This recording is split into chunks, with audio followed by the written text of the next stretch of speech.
So, I got into film. It's a long story.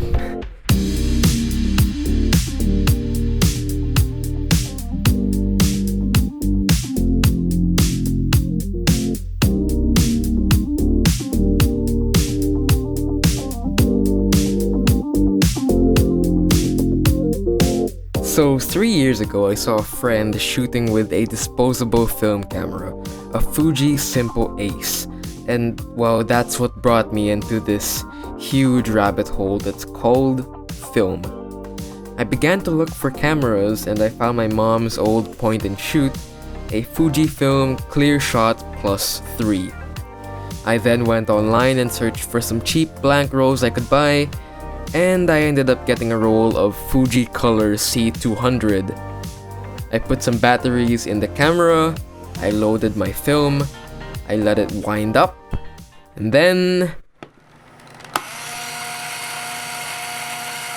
I accidentally rewinded the whole thing.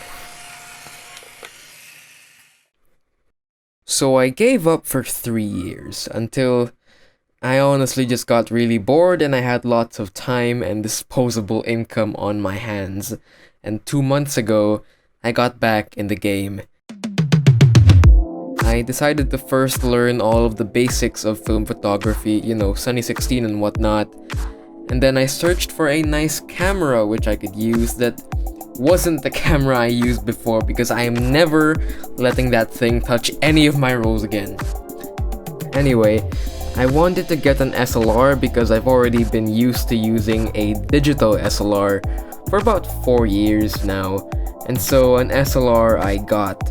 And on January 20, 2022, I purchased my first real film camera, a Canon FX from 1964 for $70.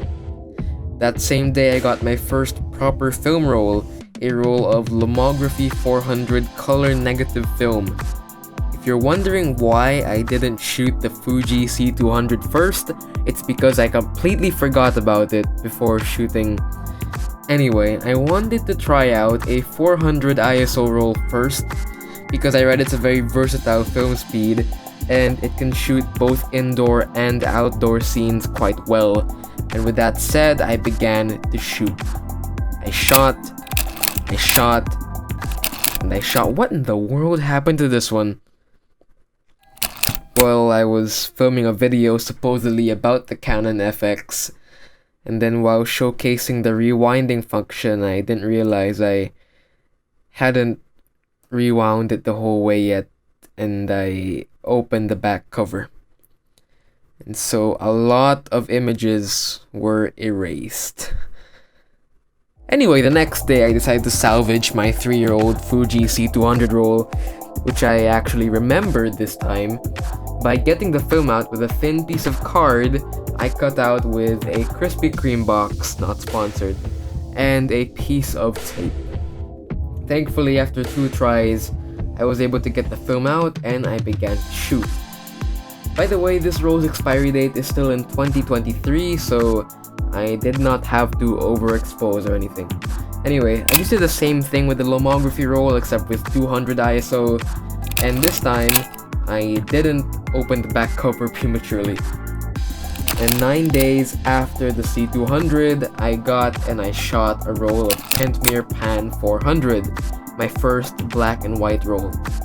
Like I said a while ago, I'm a mostly digital photographer, so I had basically zero experience with black and white, so this was a pretty fun first time. Soon after, I sent my film to a local lab and I got my scans. Some shots turned out really good, while others, well, not so much. Oh, and I got my negatives back as well. Anyway, those are my first 3 film rolls, but why did I even want to shoot film in the first place? Well, based on my experience so far, I've actually shot 7 this whole time before publishing this video.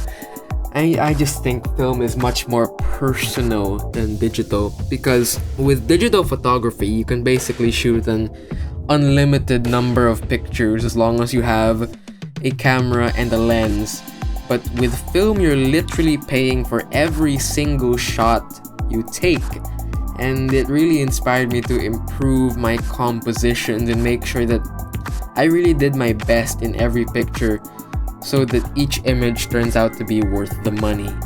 And in today's prices, a DSLR is pretty expensive. Mine is about $350 or $400, but you can shoot as many things as you want. However, with film, good cameras go for quite cheap, except you have to pay for every set of exposures you make, and that sure does pile up. If you add up all of the money I spent for cameras and rolls which I prepared just for this month's videos, including developing, I spent around $250 so far, which is already quite a lot, but nonetheless, it's been a really fun and fulfilling experience so far. And speaking of cameras, I got another one, but that's for another video. Anyway, thank you so much for watching this video as a quick introduction to the month of March, my unofficial film month. Next week's video will be all about my Canon FX. Thank you all as well for helping the channel reach 200 subscribers. I believe we have 202 now as of me filming this video. And if you want to see more of this kind of content, be sure to like the video, subscribe, all that algorithm stuff. And that's about it for me. So I hope all of you are having a wonderful morning, afternoon, evening, wherever you are. And I hope to see you in the next video. Goodbye.